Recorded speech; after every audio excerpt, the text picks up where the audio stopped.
Yeah, I didn't want to turn it on too soon. There we go. The first thing I want to say is don't anybody tell me or my brother Gary who's winning the Tiger game, because we're recording it. And we don't want texts about it. I don't want anybody to tell me what's happening, because we're recording the Tiger game. I'm more nervous than I usually am, because I have my granddaughters here. Brooklyn and Harlow are here, and my daughter Kelsey Wales and her husband Josh are here. My brother Gary came all the way up from Saline with his wife Gloria. And even further away was Lynn Marie Mitchell sitting on the end here. She came all the way from Tucson, Arizona. And I'm working with Lynn. I'm working with Lynn on a book about a lot of the stuff you're going to see, and it's kind of, I'll talk about it. It's been our dream for a long time. This is the first slide where, I'm going to have a lot of thank yous and a lot of I wouldn't be here if it wasn't fors. So first I want to thank Emily, and I worked with Sydney and David to do this exhibit. And I'm glad you saw art in some of these. These photographers thought they were artists. They considered themselves artists. Some even had art in their names. Now that they're in this museum, it's proven that they are artists. So thank you for doing this, Emily, and all the work you put in. Oh, I'm getting emotional already. Oh, hoy. And it's also Northern Michigan University's 125th anniversary. And again, that's one of those, I wouldn't be here today if we didn't go to Northern. And it's been 51 years we've been in Marquette and really a part of Northern. So out of that 125, Cindy and I have been kind of hanging around and being a part of Northern for 51 years. But they're not the only ones having an anniversary, because yesterday was Cindy and I's 48th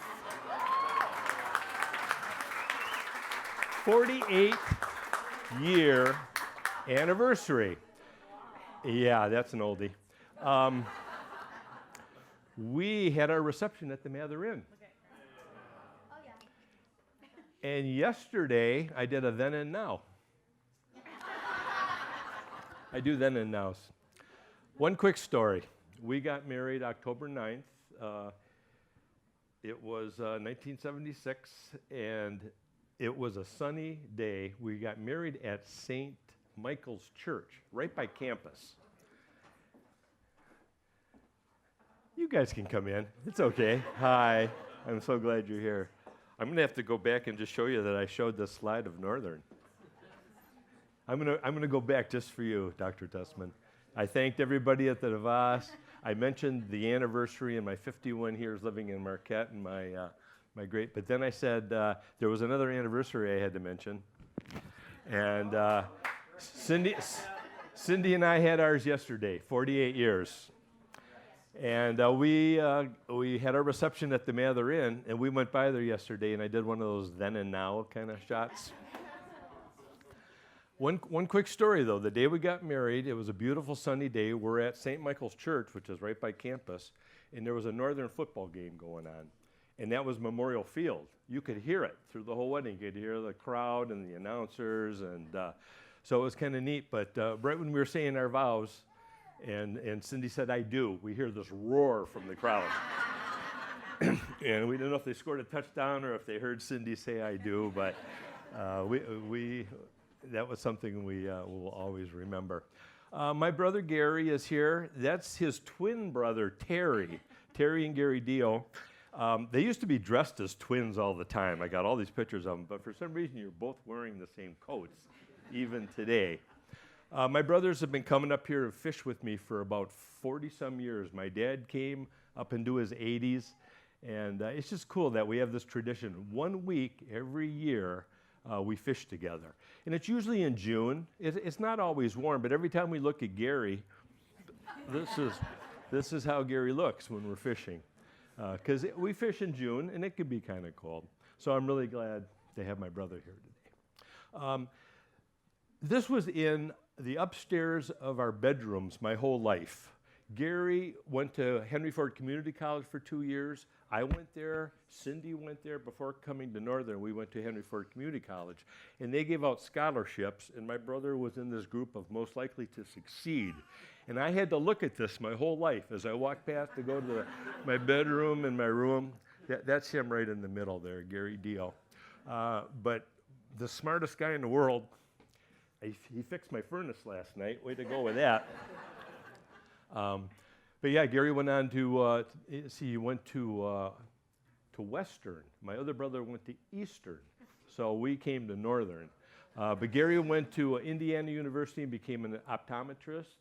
And he's retired now, but that's where his practice was in Saline. So I wanted to hassle my brother.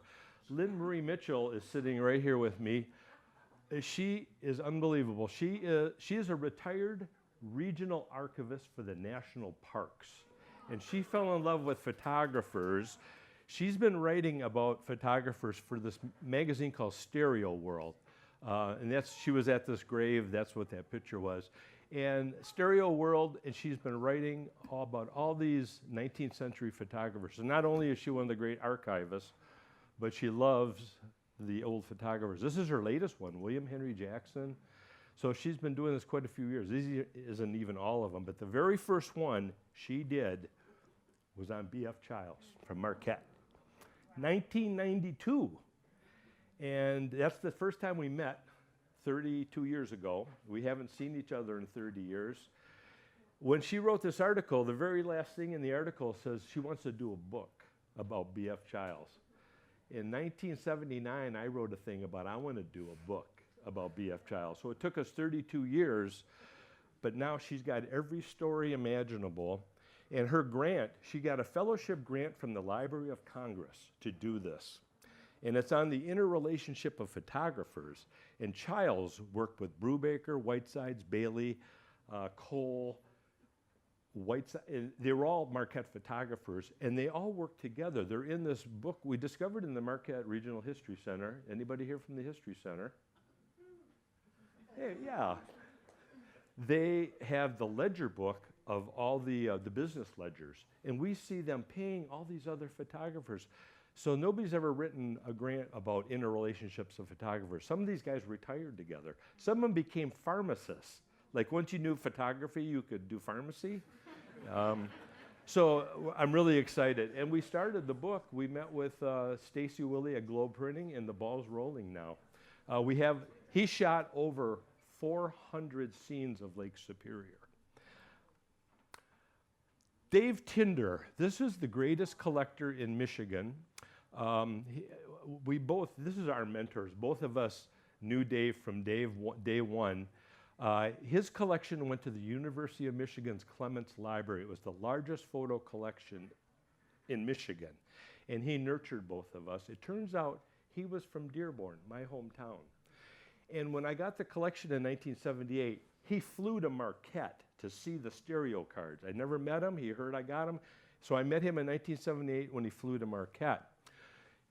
He died in 2016, but for 32 years, I visited him 2 or 3 times a year, and we traded, and he let me copy anything he had. And if you go to my website, all the major towns of Michigan are because of him. All the depots are because of him. All my lighthouses of Michigan are because of him.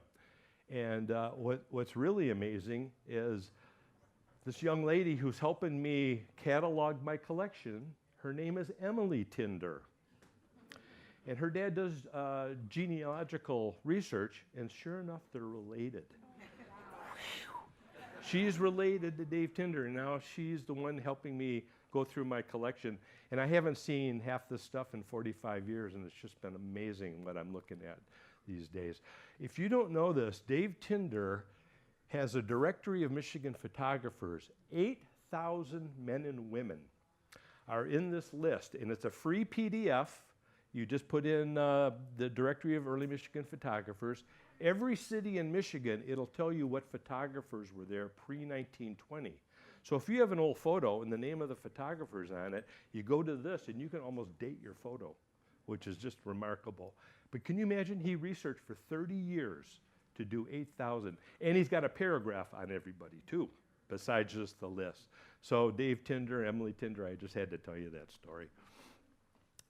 I always start my shows with this guy. This is Lee Bartlett. He taught photography at Etzel Ford High School, and he was a science teacher, but I took the black and white photo class there. We mixed all our own chemicals. We mixed our Dectol from scratch. We bought bulk film and rolled our film. We learned everything about darkroom work and printing. And I became a high school photographer for those whole 3 years that I was in high school. And I credit everything to him to get me to be in photography. Here's a picture of him too, Lee Bartlett. But you know, you don't know everything about your teachers. He died the year after I graduated. And just a few years ago, I Googled his name. He was in 3 Olympics. He was a javelin thrower in the 28, the 32, and the 36 Olympics. Now here I'm with this guy for 3 years. You think I would have, he didn't tell anybody that. We didn't know that. He's in the Hillsdale College Sports Hall of Fame. In 1936, that's when Jesse Owens and Hitler, could he have told stories? So you just never know how history is going to go. Okay, so this is 1969. I bought my first SLR. That's a single lens reflex camera. A neighbor gave me a tripod, which was way too big and heavy. But that was a $90 Russian camera called a Zenite. And that's all I could afford. I was in 10th grade. And a couple of years later, the Vietnam War was going on, and one of my buddy's brothers was in Japan on a layoff, and he bought me a Canon FT with a 1.2 lens, Tom Buchko, the fastest lens made, and for just a couple $100. So I got rid of that clunky old Z90. And I know exactly when this was because I was taking a picture of my niece who was born the day they landed on the moon.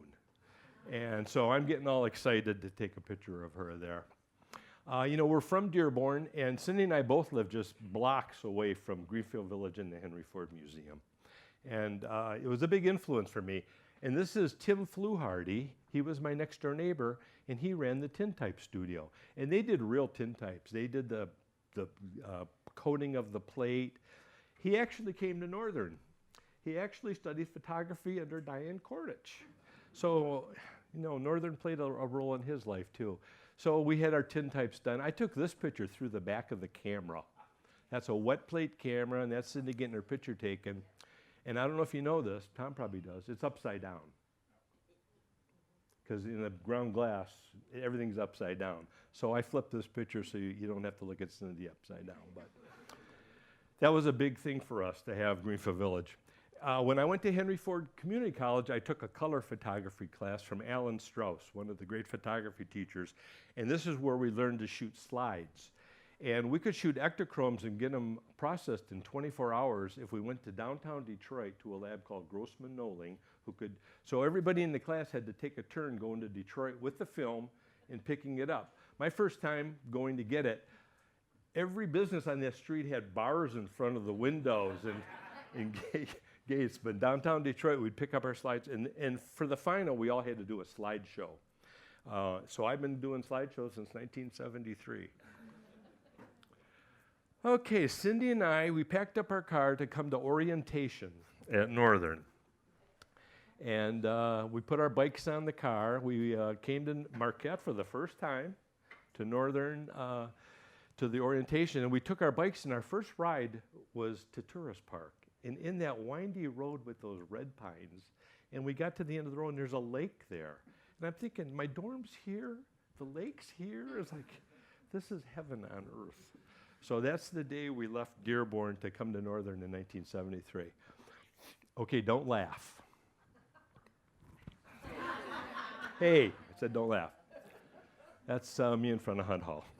Remember, it's 1973. So if you think my hair was weird, everybody's hair was weird at Northern. Okay? And look at this guy. He's that Geico caveman there, looks like. Look at this guy. So, I shot all through college, shooting a lot of intramurals. And I don't know if you've ever seen broom ball games. I love broom ball. So I got a lot of slides. I just picked out a few just to kind of, look at this one here. It was a rough game. You played it with a shortened broom taped up, and boy, you swung that thing and it hurt. Also, I was in intramural hockey. I played for Hunt Hall.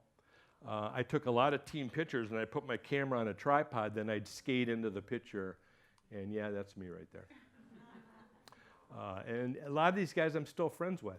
You know, when we came to the dorm, we didn't pick our roommates. Cindy had a roommate from Mass City, Sharon Tattanen. We actually went to Mass. There's only 2 bars in Mass. Oh, I forgot to say, when we came to Northern, it was the first year they had co-ed dorms. And they changed the drinking age to 18 that year, too. So I'll tell you, it was fun. So this is, and I would sell these pictures. So I had to have a dark room, and I took over the suite mate's bathroom. And boy, I'd lock the door on them, and they'd come back from the bar, and they'd be so mad because they can't get into the bathroom. But I had a dark room ever since 1969. I took over my mom's laundry room. Everywhere we lived, I have a dark room. So, but I shot the first Northern hockey team. It's a club team. These are all the best players from intramural. And just to remind you, this one here, that's the Palestra. I played the last year in the Palestra, and the very next year, we were in Lakeview Arena.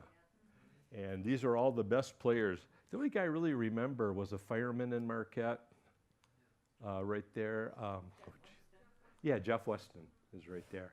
I remember one time he scored a goal on me. He deked me so good, I just spun around and fell on the ice, and he scored a goal on me.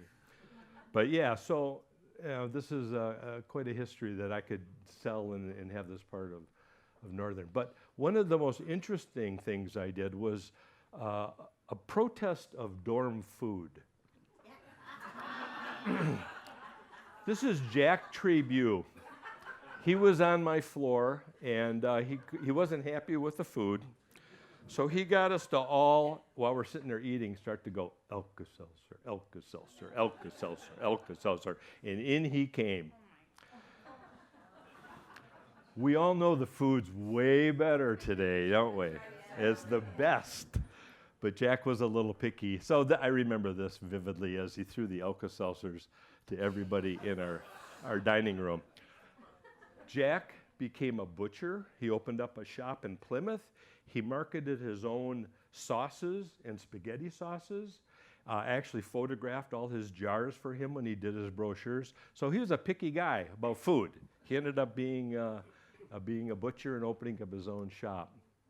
You know, living on the lake, after the dorms, I got to live right on Lake Superior. I lived on the very end of Middle Island, or of Lakeshore Boulevard, right up Presque Isle.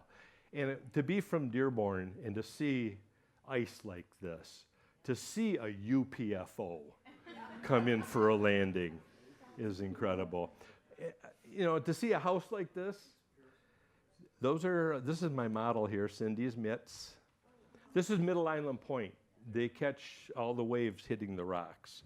So, you know, I had a field day with color photography and slides. Beautiful shot of Presque Isle. Our group built the gazebo out there. And this is skiing into McCormick Track. We used to ski into there quite a few times. Wade, did I ever show you this one? Yep. Yeah.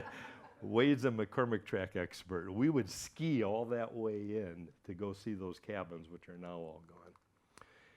I went to Isle Royale about 4 times. I got quite a few moose scenes. If you ever go into the Marquette Mountain snack bar, all the moose shots and what they call the Iron Moose Grill are from my years at Isle Royale.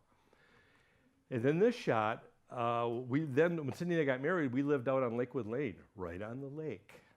And I just had so much fun. And I worked midnights in the supermarket, so I'd get off at sunrise, and Northern turned this into a poster for the Olympic Center. So I had quite a relationship. And I think you see the little poem, so I was kind of proud of that. My parents couldn't come to graduation, so we had to take a picture of me. I think Cindy and I went out to Presque Isle. She took this. I had to send it to my parents. They had to be proven that I graduated. And look at this one here. Cindy shot that. So my little Northern story. In 1978, we opened up Superior View above Donker's Candy Store. That's me. That's Frank Donkers, Tommy Donkers, Ingrid Donkers, who is Frank's mother. There's Cindy. And these are our 2 best friends from Dearborn, Mike and Marcia. They did stained glass. They were here for 8 years. You see some of them in the windows there? So there's their glasses all over Marquette. But up above there, we built the largest stained glass window ever built in the UP. And it's in the Ski Hall of Fame lobby. If you go in there, there's this giant glass. It's a mirror of the UP with, if you've never seen it, it was built up there in 9 panels. We had to have big lifts to put it up. It used to be in Marquette General Hospital. And then they gave it to the Ski Hall of Fame when they changed hospitals. But our years above Northern. So yeah, the tintype thing was going on. That's why Greenfield Village inspired me. I didn't charge a lot, did I? $6 to sit down, and I started collecting cameras, so I had to do a shot with me with the start of my camera collection. I ended up with about 300 of them. We used to go to antique shops just to look for cameras at a time. And then here's one of Cindy and I were doing some practice shots in front of our first studio here. Now this is our hero. This is B.F. Childs. His name is Brainerd Fremont Childs. These were just found by the Marquette Regional History Center when we did that photo exhibit 2 exhibits ago. They had an old album, and we never knew they had these pictures of Childs. They even had one like of him about 10 years later. And he's really the king of photographers here. Here's a shot that they found of his publisher, Brubaker, who, when he did the stereo cards, that's Childs, and that's his wife, Fanny. And he was from Vermont. He was a musician in the Civil War. And everybody from the East was coming this way because of the mines. And probably inspired by the photographers like Brady and stuff. He took up photography, ran galleries in the East before he came to Marquette. Brubaker, Lynn Marie is writing about Brubaker. You won't believe what she's found about this man here. It's unbelievable. He was in Marquette right to the end of his life. He was disabled, but he was always standing and he was making those stereo cards, and young people from Marquette would come in to talk with him, and it's just an amazing story. But these were just found recently. This is Brubaker's studio. Henry Brubaker and Christian Brubaker were daguerreotypists, and they set up on Isle Royal Street in Houghton. Have you ever been to the Library Bar? That's right where the Library Bar sits today. And this is the most expensive stereo card I ever bought, because when you have a photographer's studio with this kind of clarity, this is a close-up of it, and we're pretty sure that's Christian and that's Henry Brubaker. Really, they were around in the 1850s, if you believe it or not. Here's another close-up of it. But you see, it says up there, Brubaker. You can read the art gallery and art rooms. And we just found the original of this photo. I used this all through my career because he's making the ad for his stereo cards. He went all the way around Lake Superior in 1870. But he first came to Marquette in 1868. Marquette burned that year. So he went to Houghton. And then when Marquette rebuilt, he came back and opened his Front Street studio in 1870. But to see remember, he had to take all these heavy glass plates, all the chemistry.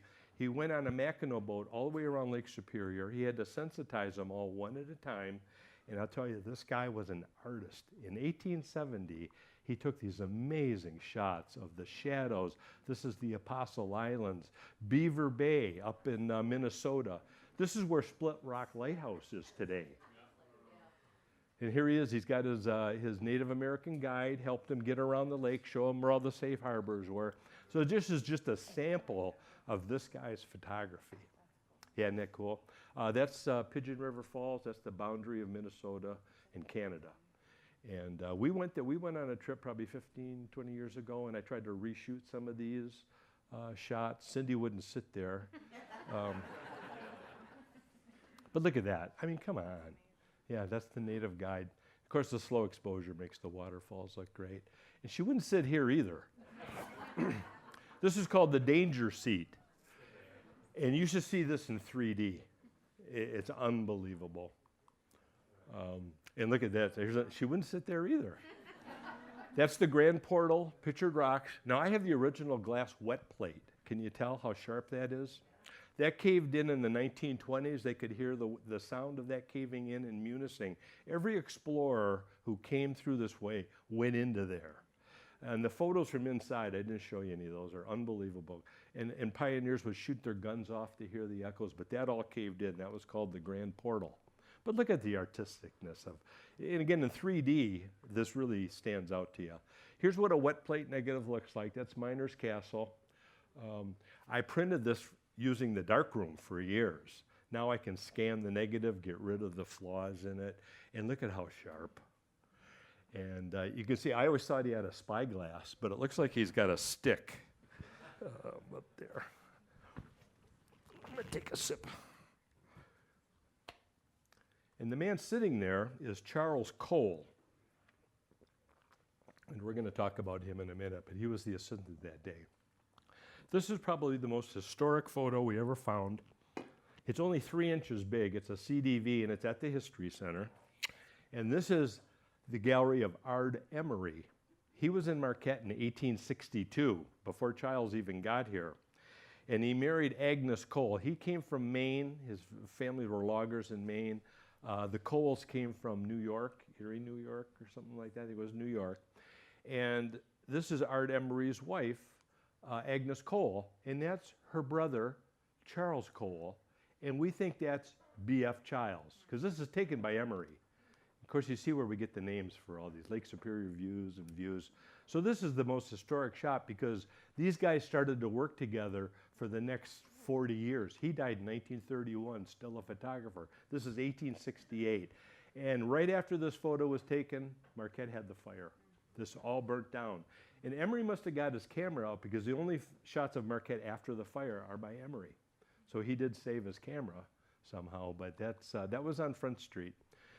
All right, there was never a photo of Ard Emery. The History Center put out on their exhibit, there's no photos of Ard Emery. Well, Lynn found Ard Emery's photograph, how he advertised his photos. Cindy wouldn't do that either.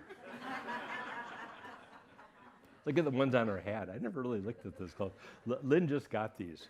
And she just wrote 17 pages for the next Stereo World on Ard Emery, and it'll blow your mind. It will. His relatives ended up in photography. He ended up down in Tawas.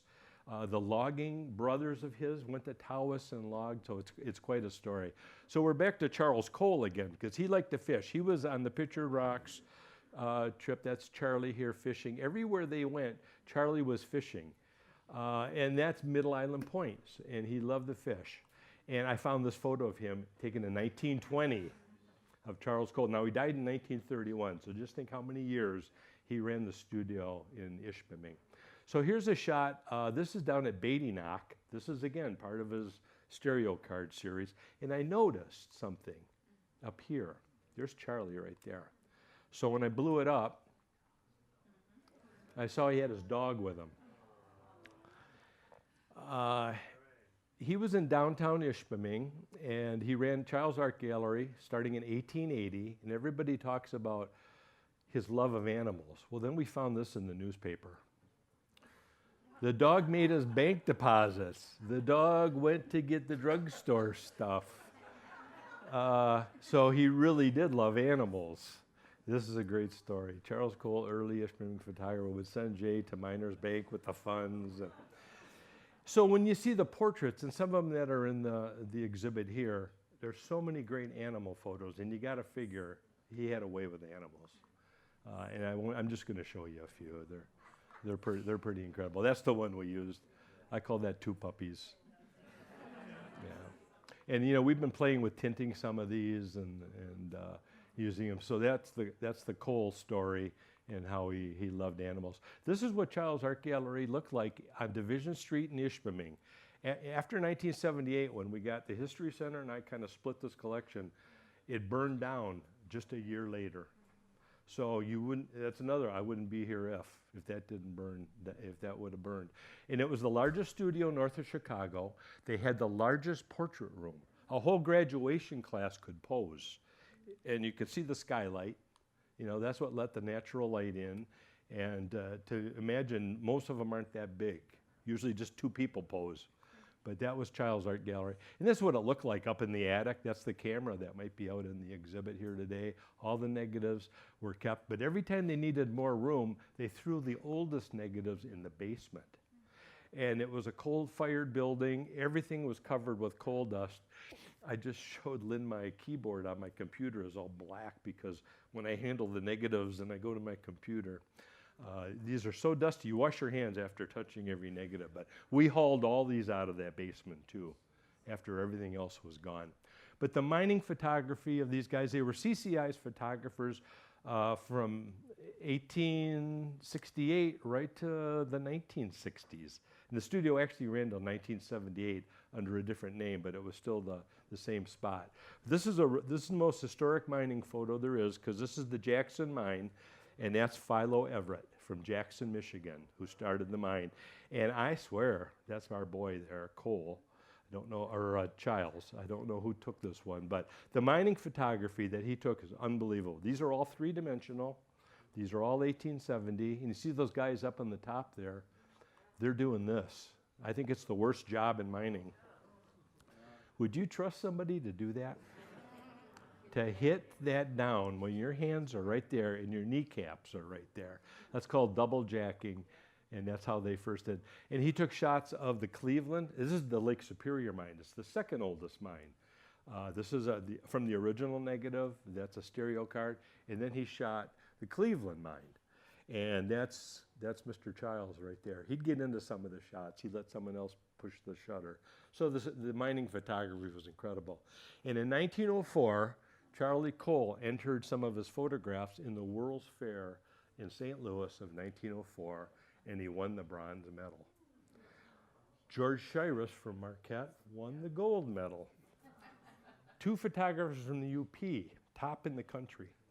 I still have the medals. These were left over in a desk drawer, and I found the medals, and they're just beautiful. So great photographers. These are some of the shots he exhibited. That's the Tilden mine, and these would be pre-1902. And you used to see there's men that you don't even really notice that are posing here. And just look at the artisticness of that, the way he went underground, one of the first to take cameras underground, used magnesium flash powder to shoot these guys with their candles. This is an original glass plate. So these are some of the shots that were exhibited that won at the World's Fair. And just look at that. Could you imagine working like that? You blow that candle out and that's it. How do you get going again? And this is one of their later day shots when the Mather A and the Mather B had electrification and good ventilation. So there's just all those years of mining photos that Childs Art Gallery shot. Everything for CCI in those years. And of course, he was a great photographer of the Native Americans. He's mostly known for his Native American stereo cards. And this is an example of one of the Chippewa chiefs. This was a Chippewa chief up in Lance. The back of it says he's 108 years old. That's why I go fishing all the time. And that's why we eat deer. Right, Josh? You live longer. And of course, the most famous shot, this is Mrs. Lou. We called this, I didn't, she was called Charlotte Caboggum for years, starting in the 1940s, because somebody needed a Charlotte Caboggum. Tyler Tickner, when he wrote his book, figured out who this really was. But when you see this in 3D, that strap just comes right out at you. It's just an incredible shot. My next great studio was up in Calumet. It was John William Nera's studio. I just happened to be picking around in an antique shop, and I asked some questions, and they said, oh, they're starting to get rid of their stuff. And I said, where do they live? Oh, down Bootjack Road, up in the Copper Country. I drove up there, and they didn't want to sell any photographs. They were, in fact, Dave Tinder, that guy in Dearborn, had pickers everywhere. And Dave Tinder ended up getting this photo, Lynn. I copied this. So when I said, I got the Nera studio, he goes, well, so did I. I said, no, I got the negatives, though. Yeah, see, I wanted the negative. The negative was everything to us photographers. But he came in 1900 from Finland, John William Nera, and got lots of pictures of him on his cards. He was also an infantryman, which I had forgotten about. And that's his studio. Look how beautiful that studio was in downtown Calumet. But all the negatives were in this, they said the sauna. It was just a wood building. And she goes, well, we were going to burn this down this fall, and do you want all this stuff? So I filled up my truck with the Nera collection, and as I drove back, Cindy was staying with some friends near Hancock. And I'm driving, looking at these negatives, almost going off the road. going, oh my God, wait till I show Cindy what I just got. There, this is in the exhibit. That's Mr. Nera. That's titled A One Day's Hunt. And if you look close, he's got the birds, the grouse, he's got the rabbits, and he's got the deer. This is his son, William Nera. He was a trapper, I guess. And since we started in the last 2 months looking through my collection, I found all his negatives, his son's negatives. I never knew I had William Nera's. He moved away, he lived in other places, and it was all from the 1920s and 30s, but I found hundreds of his negatives that I've had all this time. Nera's famous for the strike of 1913, the worst labor strike. He shot everything of the Italian Hall, of all the strikes. This is a great one because it says, miners ask for bread, Jim offers lead. The one-man machine, our agitator. See, they didn't want one guy to operate a drill. They wanted 2 guys to be there for safety. And they're all holding up those Siamese papers, which was a Finnish newspaper. And then the Kids March. And when you find a Nera, this is how you see it. You see the name down there? J.W. Nera. Papa is striking for us. Yeah, they're unbelievable. And if you don't know about the Italian Hall disaster, I have all the glass plates of this. 74 people died in that stairway. Someone yelled fire. There was no fire. He went into the morgue to shoot the pictures. I got the what the aftermath looks like. The worst disaster, and it happened on Christmas Eve, 1913. One of my favorite shots, though, is the Dancing Bears of Calumet. One swipe would take that whole row out. Those are Russian brown bears, but look at that guy. He's got a big stick, so I bet the bears knew. Another collection I got came out of Hancock. This is Samuel Barnes, and they were from Grand Rapids, but they had relatives in Hancock. And Charlie Sincock, whose mother was Maud Sincock from Hancock, was a Titanic survivor. And I met Charlie, and he showed me all these negatives. And of course, he wasn't selling them. About 15 years later, he passed away. They had an auction, and I got all these negatives of the Copper Country and the portage taken by the Barnes brothers. And just look at these are that's the Mason coal docks in Hancock. Diving on the Portage Bridge. There's the air. And look at the dents in his helmet. No things are falling on him. So this was an amazing collection. And so many trains. He shot all the Mineral Range, all the Copper Range trains. And being from Grand Rapids, they shot all the GR&I, which is the Grand Rapids and Indiana trains. And these are all glass plates of train engines. This is Nikolai Ole. He was a photographer in Mohawk. He first worked out of a tent, like a lot of photographers. That's him. Those are probably some samples. Here's some samples. So you went into that tent. Well, he built a real fancy studio in Mohawk. And you see his skylight, and I ended up getting quite a bit on Nikolai Ole. That's a great shot of a studio, and I think that's the next person waiting for a portrait there, is the cow looking in the window to see if, or he's waiting for his mom and dad who are in there, I don't know. But look, that's the inside of it. Very nice little studio, Mohawk, Michigan. I never knew what this was. He took this shot. And when I exhibited this somewhere, somebody said, do you know what that is? That's a Finnish tradition at New Year's. They pour molten metal into water, and however it forms its shape, that tells their fortune. So who would know that, you know? And because I showed these, and people said, oh, that's a Finnish tradition. That's just one of the shots. And of course, he shot the strike of 1913. There's Mohawk, Michigan. So that was a nice collection to get to. This is the Peterson brothers out of Gwynn. They worked out of a tent, and this is inside that tent. It's a natural skylight, and they're setting up for a shoot. He would travel. They got the job to photograph the Menominee Dam being built in, I think, 1902. So they'd use the tent, they travel, but he eventually built a studio in Gwynn. And if you know, there's a Peterson block in Gwynn, and they built a movie theater, so they must have been very successful. But you know, I love doing then and nows. You've probably driven by this building 100 times. Yep. Did you know that's what that was? That's the studio. The skylight's gone. And I ran an ad in the mining journal, you know, I'm looking for old negatives, and somebody called me up, and in this building, it was next to a gas station, it was Mackey's Garage, and he gave me glass plates and all these wooden boxes of Gwyn. We have every shot of Gwyn being built, and I got 3 other collections. I got the superintendent of the mines photos, and it was probably the most photographed town ever. It was model town. They did everything. And that's his initials down there, copyrighted Adolf Peterson. But everything, the first parades of Gwyn, 1910. So that was a great collection. I got the negatives from Gustav Werner. This is a shot from the History Center that they let me use for my talks. And he had an Ishpeming branch, so he was in Marquette and Ishpeming. But you know, we can't find photos of some of these photographers Lynn and I are working on. But this guy was not shy. He did so many selfies of himself. And he's right next to Remillard. You know where a Marquette Wallpaper and Paint is? That's where his studio was. So he could really get around Marquette and do all the photos that you needed.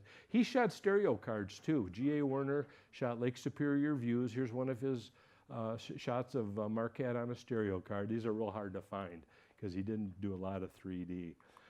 But it was a great collection. And he shot, these are original negatives, the Wreck of the Moonlight in Kent, 1895 on the Chocolate Beach. That's the big Hotel Superior that they moved. Well, actually, they tore it down. But that was kind of a building that stood out even from a distance. My favorite photo of all times is 1885, 4th of July, Marquette Harbor, all the ships put their flags up. And this is so sharp and clear that I had a boat expert look at this, and he named every one of these, because they're backwards in the wind, but he was able to tell every one of these ships from the flag. And that's the Marquette, Houghton, and Ontonagon Railroad. That's the first railroad that came in. And his most famous shot, he had the largest order for any one photo. He printed 10,000 of these for the World's Fair of 1893. And this was cut in the UP, but it was shipped all the way to Chicago for the World's Fair. It was part of Michigan's logging exhibit. And this is the side view of it that tells you how many board feet. And he copyrighted this. And all these people showed up with their cameras, and the guy Nestor wouldn't let anybody else take the photo. He's like, he didn't want any paparazzi. He just wanted Werner to take the photo. So this is the largest selling photo in Michigan history. And if you look on eBay, I found one of the medals that they gave out at that fair on eBay. This is 1893. It was Michigan's logging exhibit at the World's Fair, so they gave these tokens out. One of the last really neat collections of glass plates, and most of the times when I got negatives, they came in these boxes. That says MAC dry plates from St. Louis, Missouri. And so many of the collections I got came in these boxes because this is how they got their negatives 120 years ago. This is part of the exhibit. In fact, we have a little shot of Theodore Sexton. He was in Garden, Michigan. And here's a great shot of him. I don't know if he wrestled or he was just showing off his muscles, but what a collection this was. This was out on Magnum Road for I don't know how many years in the basement of the old school on Magnum Road. And I just couldn't believe it. The negatives were so sharp and clear. The Fayette baseball team. But most of them were logging shots. This is the largest load of post ever pulled by 2 horses. Almost 3,007-foot posts. And you can read the sign. When you get the original negative, that's... but the logging shots are unbelievable. I mean, they're just showing you 2 of them here. And the clarity to see families posing. Turn of the century, Garden, Michigan, Seney area, all the loggers that were there. But this is the one I just can't, and this is shipping. This is Vans Harbor. This is where the sawmills were. On your way to Fayette, you go through Garden, and this is how they loaded the lumber onto ships. This is also a glass plate. But what the heck is on their feet here? If anybody can tell me what those numbers mean, or why these guys are in the bar with that on there. They were playing cards, obviously, but Dave Tinder had this photo, and he wondered the same thing. And I really don't have an explanation for it. Was there a guess Tom, did you think? Is that their shoe sizes? 23? Oh, 13, 13. Oh, maybe that's how they got their boots. The loggers had their boots. Oh, thank you.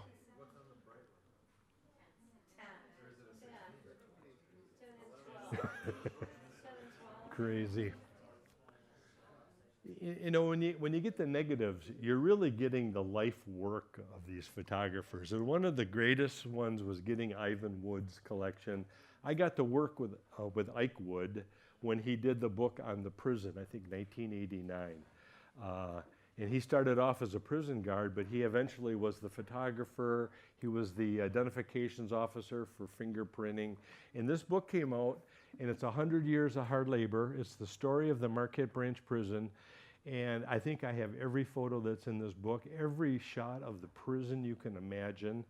And I don't know if you know, Tom Butchko's dad was the warden out there, so I got lots of pictures of your dad, too, from the collection of Ike Wood. He was also the official photographer for the Catholic Diocese of Marquette. And I have a box, I can't even lift it, of negatives just of all the church activities.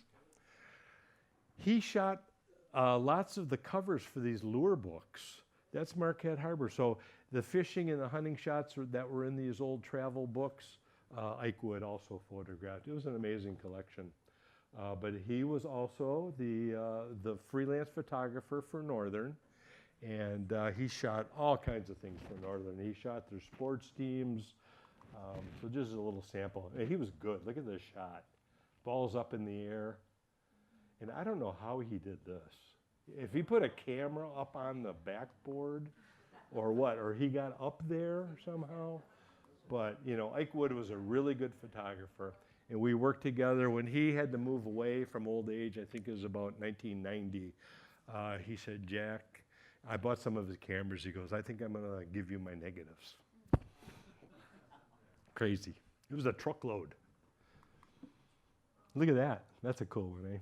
And I mean, he was good. He got all these girls in midair jumping, Northern students. All the parades, all the homecoming parades he shot. And this is all like the 1950s and 60s. So he was shooting from about the 1950s to the 1990s. So 40 years of his work. And of course, all the Northern buildings, either when they were being constructed or being torn down, he photographed. That's Forrest Roberts, right? Oh, you're going to be in a play there soon. Oh, yeah, oh, yeah. And, you know, when you live old enough, you know, you start getting collections from friends that passed away. This is Jerry Balicki. He was a photographer for the Mining Journal in Marquette. He worked for me in my studio. And last year he passed away and left his negatives with me. And he was one of the greatest maritime photographers. He moved and lived in Duluth for 10 years to shoot boats, just because there wasn't enough boats in Marquette. So he went to Duluth to take his photos, and he crawled. There he is, crawling on a boat. Somebody shot this picture of him. One of the guys on the freighters took a picture of Jerry, and I found this in his file. But this is a hard way to get a collection. You know, the other ones, these guys were already gone. Ike Wood and Jerry. But look at some of the work of, and I estimate he left me 4,000 negatives and slides. While he was in Duluth, he shot all the historic photos of Duluth too. So we have all those. But what a good eye. This is Jerry's shot. But he also shot for Northern. In the end of the 90s, he was shooting for Northern Horizons magazine. That is Panowski? No, Dr. Rapport. Oh, okay. Yeah, so he's got a lot of Northern photographs and a lot of Northern color. I like this one here. This is 1999. He shot the heart of Northern. And I don't know if I went too fast for Emily. No, I didn't. So I want to end tonight with just one of Jerry's pictures that he took here in Marquette, and I think it's just so calming to us in these times. Jerry loved to be out of Presque Isle. He shot a lot of seagull stuff, but this one was a famous one.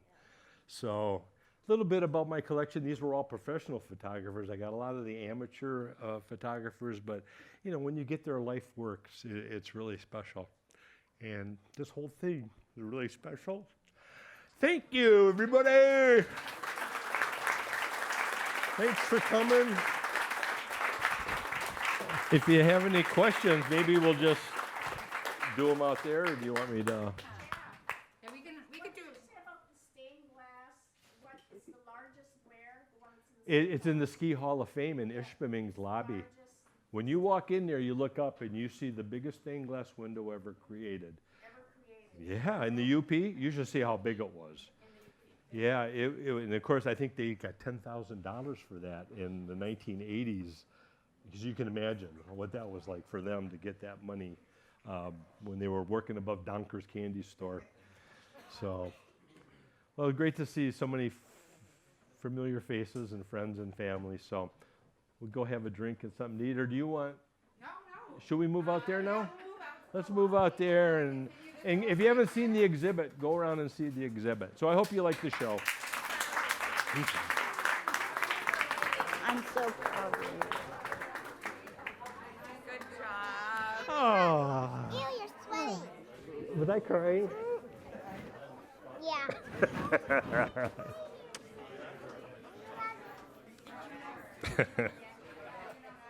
Oh.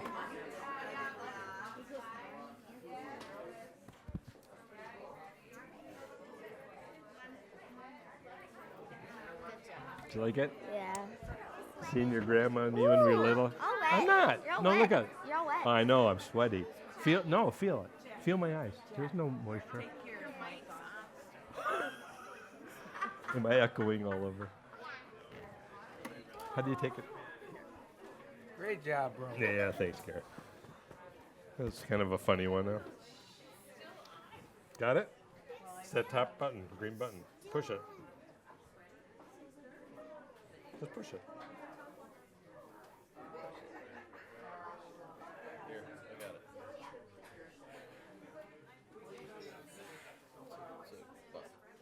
Thank you, Josh. Here, let me take off your collar.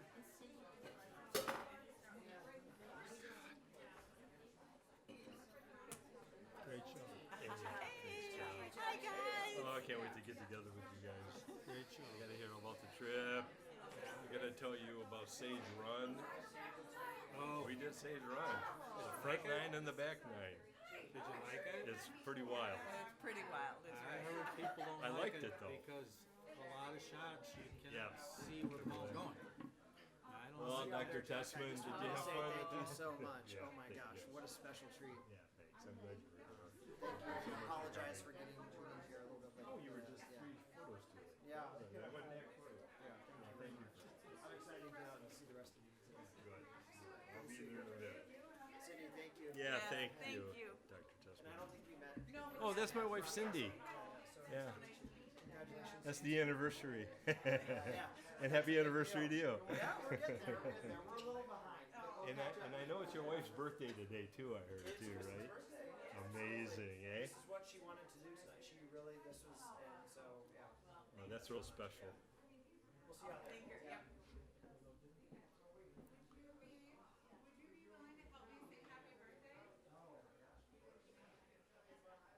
Well, That was awesome, Dave. You're fantastic. You're such a good speaker. You're the best. I'm so proud of you.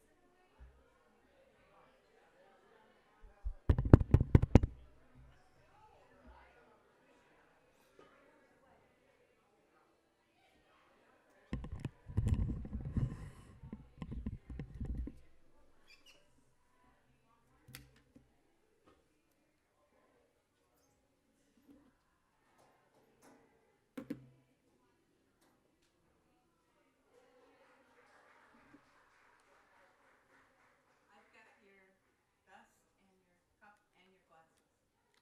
okay. Is that all? Yeah, I think so. I'll leave the mic here. Phone or anything? This is my plug.